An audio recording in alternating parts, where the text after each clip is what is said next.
হাজি মৌলানা রোজা রাখলাম, রোজা কি দিয়ে ইফতার করব? রোজা কি দিয়ে ইফতার করতে হবে? ভাই আমার, আল্লাহ রাসূল সাল্লাল্লাহু আলাইহি ওয়াসাল্লামের হাদিস, যখন আপনি রোজা ইফতার করতে বসবেন 5 মিনিট 10 মিনিট আগে রোজা ইফতার করতে বসেন। 5 মিনিট 10 মিনিট আগে রোজা ইফতার করতে বসেন। কেন? দয়ার নবী বলেছেন, আপনি যখন 5 মিনিট 10 মিনিট আগে রোজা ইফতার করতে বসবেন, সামনে আপনার থালা আছে, সামনে আপনার খাবার আছে, আপনি বারবার ঘড়ির দিকে দেখেন, আর একবার করে খানার দিকে আপনি দেখেন, এই যে 5 মিনিট আছে, আর 4 মিনিট আছে, আর 3 মিনিট আছে, আর 2 মিনিট আছে, আর 30 সেকেন্ড আছে। বন্ধুরে, ওই টাইমে ওই সময়তে আল্লাহ রাব্বুল আলামিন খুশি হন। আল্লাহ রাব্বুল আলামিন ফেরেশতাকে বলেন, ও ফেরেশতার জামাত, ফেরেশতার দল, আমার বান্দারাকে দেখো, হাতিনা গ্রামের বান্দাকে দেখো রে, পূর্ণিয়া এলাকার বান্দারাকে দেখো, ওই আমার বান্দিরাকে দেখো, বারবার ঘড়ির দিকে দেখে, বারবার টাইমের দিকে দেখে, আর একবার করে দানার দিকে আছে। আপনার সামনে শরবত রাখা আছে, জুস রাখা আছে, কলেজা এমন ভাবে শুকিয়ে গেছে, মনে হয় এক্ষুনি পান করব, কিন্তু আপনি সবর করে আছেন। এই যে টাইমের আগে রোজা খুললে রোজা কিন্তু হবে না, টাইম হবে তাইলে আমি ইফতার করব। ওই সময় আল্লাহ রাব্বুল আলামিন ফেরেশতাকে বলেন, ফেরেশতা রে, গাওয়া থাকরে ফেরেশতা, তোরা সাক্ষ্য থাকরে ফেরেশতা, এই আমার বান্দাকে দেখো কত সবর করে আছে, এই আমার বান্দাকে দেখো কত সবর করে আছে। আমি আল্লাহ রাব্বুল আলামিন তার জীবনের গুনাহকে আমি আল্লাহ মাফ করে দিলাম। 1 নম্বর ফজিলত।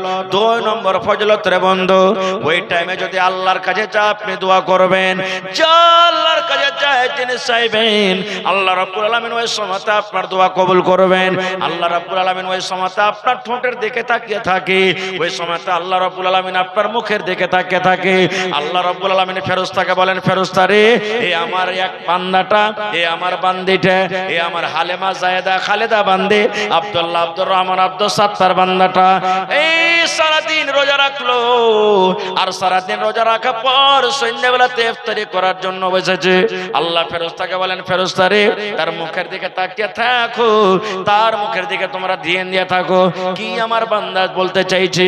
ওই টাইমে যদি আপনি বলেন, মাবুদ, জীবনে কি গুনাহ করেছি আল্লাহ কেউ জানে না, তুমি জানো। আল্লাহ জীবনে কত মদ পান করেছে, জীবনে আল্লাহ কত জেনা করেছে, জীবনে কত চুরি করেছে, আল্লাহ জীবনে আমার দ্বারাতে কত রকমের পাপ হয়েছে রব্বুল আলামিন দুনিয়ার কোনো মানুষ জানতে পারে না, দুনিয়ার কোনো মানুষ দেখেনি। আল্লাহ তুমি একমাত্র দেখেছো, একমাত্র জানো। আল্লাহ যে তুমি আমার জীবনের গুনাহকে মাফ করে দাও। আল্লাহ আমার মা বেমারি পড়ে আছে, আল্লাহ আমার ছেলে বেমারি হালাতে আছে, আল্লাহ আমার ছেলেরা মেয়েরা স্কুল কলেজে মাদ্রাসাতে পড়ালেখা করছে। এই মতো জায়েজ দোয়া করতে গেলে আল্লাহ রাব্বুল আলামিন সঙ্গে সঙ্গে সঙ্গে আপনার দোয়াটাকে কবুল করবেন। নারে তাকবীর। এবার কি দিয়ে ইফতার করতে হবে? আল্লাহ রাসূল বলেছেন, উম্মত রে, যখন তুমি ইফতার করতে বসবে তখন তুমি এই দোয়াটা পড়বো, বিসমিল্লাহ। কি দোয়া পড়তে হবে? জোরে বলেন। হ্যাঁ, মেলায় মানুষ বলে, আল্লাহুম্মা লাকা সুমতু ওয়া আলা রিজকিকা আফতারতু। এই দোয়াটা মুখস্থ আছে, আমরা বেশিরভাগই পড়ি, কিন্তু এটা সহিহ হাদিস নয় ভাই, সহিহ হাদিস থেকে প্রমাণিত নাই। আপনাকে কি দোয়া পড়তে হবে? বিসমিল্লাহ বলে আপনাকে ইফতার করতে হবে। এ আমার মায়েরা খালারা, শুধু বিসমিল্লাহ পড়বেন। এবার যখন বিসমিল্লাহ বলে আপনি খাইলেন, কি খাবেন?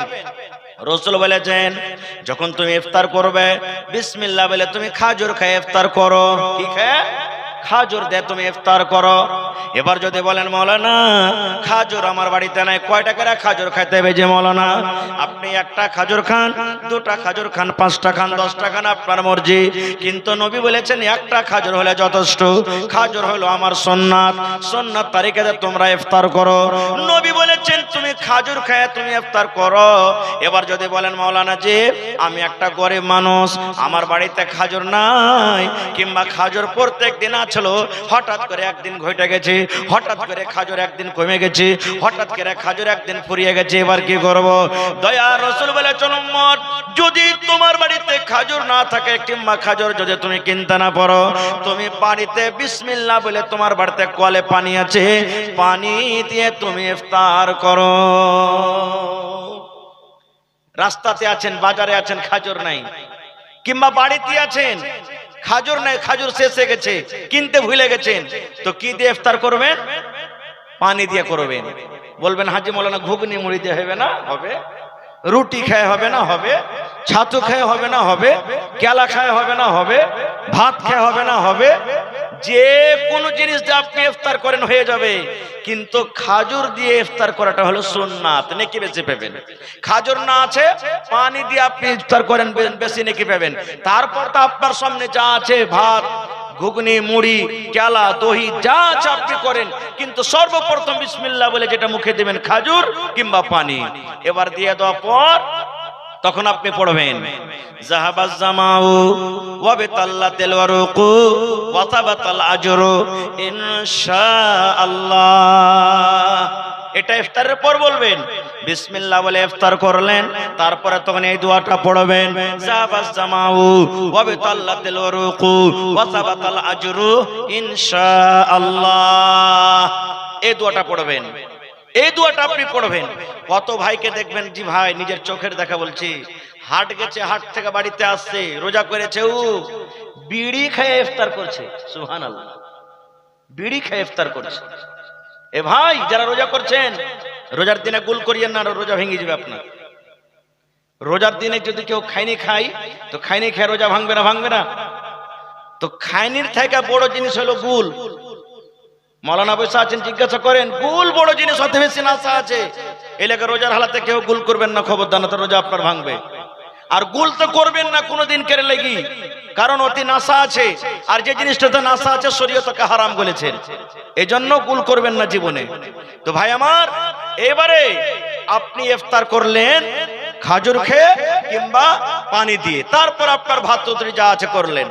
এবার দেখবেন জাফত খেতে যায় ভাই, কত লোক আছে ইফতারির দাওয়াতে আপনার এলাকাতে, বলে না হয় ইফতারির এলাকাতে দাওয়াত করে ইফতারির, দেখবেন কত লোককে, ধরেন যে আপনি আমাকে ইফতারি জাফত দিলেন, তো আপনার বাড়িতে ইফতার করতে গেলাম, কত লোককে দেখা গেছে পকেটে করে দুটা ঘুগনি কিংবা একটা খাজুর ভরে নিয়ে যাবে বাড়ি, আর দিয়ে করে যখন বলবে হ্যাঁ ইফতার করো, তখন ওই যে খাজুর লেগেছে পকেটে করে লক করে বাহির করে মুখে দিয়ে ওর বাড়ির দানাতে খাজুর খায়াও ইফতার করবে। এরকম করে যখন দেখা গেছে, জিজ্ঞাসা করা যে আরে ভাই তুমি এরকম কেন করিলে?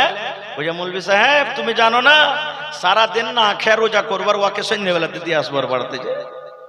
রে মুসলমান, এ আমার মায়েরা খালারা শুনেন, নবী বলেছেন উম্মত রে, যে লোক ইফতারের জাফত দিল, ইফতারের দাওয়াত করলো, ধরেন আব্দুল্লাহ আব্দুর রহমানকে দাওয়াত দিয়েছে, কোন ভাই কোন মুসলমান রোজা ইফতারের দাওয়াত দিয়েছে, নবী বলেছেন উম্মত ওই লোকটা গোটা দিন রোজা রেখে যা নেকি পেল, আল্লাহ তাকে অতখানি নেকি দান করলেন। আর যে লোকটা ইফতার করালো, আল্লাহ অতখানি আল্লাহ তাকে নেকি দান করলেন।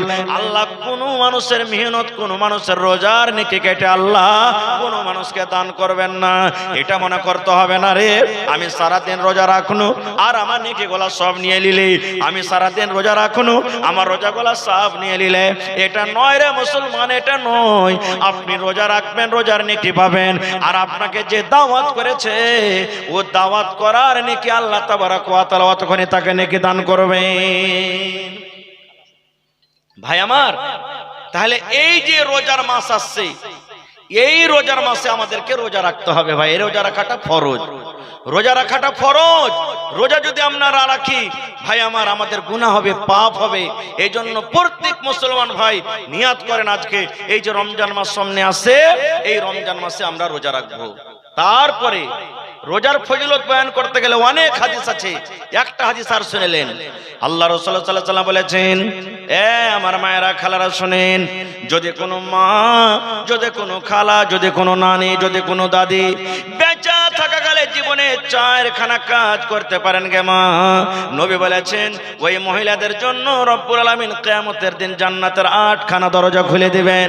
আর দরজা খুলে দেওয়ার পর আল্লাহ ডাকবেন, বান্দি রে তুমি জান্নাতের যে দরজাতে ইচ্ছা তুমি জান্নাতের ভিতরে চলে যাও।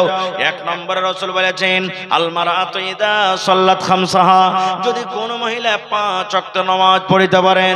2 নম্বরে নবী বলেছেন ওয়াসামাত শাহরাহা, রমজান মাসের আপনি 1 মাস ধরে রোজা রাখতে পারেন। 3 নম্বরে নবী বলেছেন ওয়া তাআত বালাহা, যদি কোনো মহিলা নিজের স্বামীর খেদমত করতে পারে। 4 নম্বরে নবী বলেছেন ওয়া তাআত বালাহা, যদি কোনো মহিলা নিজের স্বামীর খেদমত করতে পারে। 4 নম্বরে রাসূল বলেছেন ওয়া হাসানাত ফারজাহা, যদি কোনো মহিলা নিজের শরম ঘরে হেফাজত করতে পারে, পর্দা সিলায়ে চলতে পারে। তাইলে মায়েরা খালারা, হাদিসটা বলার উদ্দেশ্য হইল রোজা কত বড় পাওয়ারফুল ইবাদত কে মা। রোজা না রাখলে আল্লাহর জান্নাত যাওয়া যাবে না। জান্নাত যেতে গেলে 4 খান কাম করতে হবে রে মা। আর 4 খানের মধ্যে একটা কাজ আছে, 1 মাস রোজা রাখতে হবে।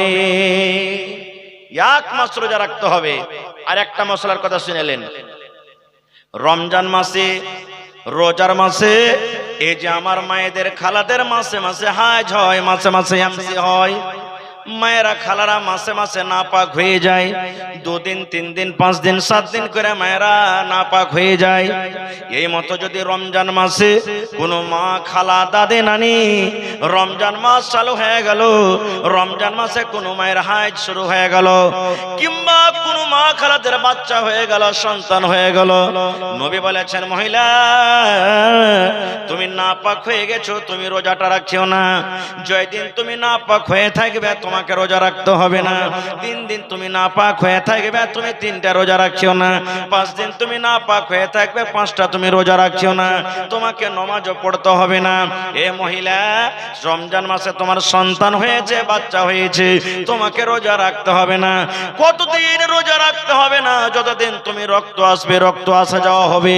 এবার আমার মায়েরা খালারা করে কে 40 দিনের আগে নামাজ পড়বে না, 40 দিনের আগে রোজা রাখবে না। এটা ভুল মশলা মা। আপনি যদি 5 দিনে ভালো হয়ে যান, 6 দিনকে দিন আপনাকে নামাজ রোজা করতে হবে। 10 দিনে যদি আপনি ভালো হয়ে যান, 10 দিনে কিচ্ছু দেখা যায় না, 11 দিনকে দিন আপনাকে নামাজ রোজা করতে হবে। আপনি যদি 20 দিনে ভালো হয়ে যান, 21 দিনকে দিন আপনাকে নামাজ রোজা করতে হবে। আপনি 1 মাসে ভালো হয়ে গেছেন, 1 মাস 1 দিনকার দিন আপনাকে নামাজ রোজা করতে হবে। এই করে করে কোন মহিলা যারা 40 দিন পর্যন্ত ভালো হইতে পারে না, ওই মহিলারা 40 দিন পর্যন্ত নামাজ রোজা করবে না। বাকি কোনো আমার মা দাদে নানি খালা যদি 40 দিনের আগে আগে ভালো হয়ে যায়, তাহলে ওই মায়েরা খালাকে যখনই ভালো হবে তাকে নামাজ রোজা করতে হবে। যখনই ভালো হবে নামাজ রোজা করতে হবে। কত জায়গাতে ফোন আছে, হাজি মাওলানা এই শাবান মাসে বাকি রোজা কি হবে? জি হবে, শাবান মাসে আপনার বাকি রোজা হবে।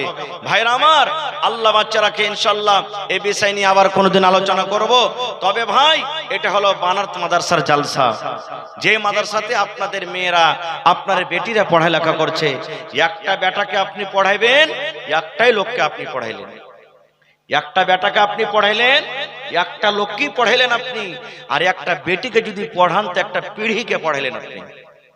একটা বেটিকে যদি পড়ান, একটা বংশকে, একটা পিঢ়িকে আপনি পড়াইলেন। ওর পেট থেকে যতটি সন্তান ছেলে মেয়ে জন্ম নেবে, সবটিকে ও আদব দিবে, সবটিকে শিখাবে। দ্বীনি শরীয়তি হিসাবে তাকে বলবে যে বেটারে চল। এই জন্য মেয়েদের পড়ালেখা খুবই দরকার ভাই। কত মানুষ বলে বেটিরাকে পড়িয়ে লেখে কি করবি বে, এরা তো বিয়ে শাদী হয়ে যায়, লোকের বাড়িতে ছাগল কি বলছেন ঘোঁটা গড়াইবে, নুন্দা গড়াইবে, ছাই তুলবে, বাড়ি ঘর ছেড়ে দিবে, বেটিরাকে ফের কে পড়াই? এটা ভুল ভাই।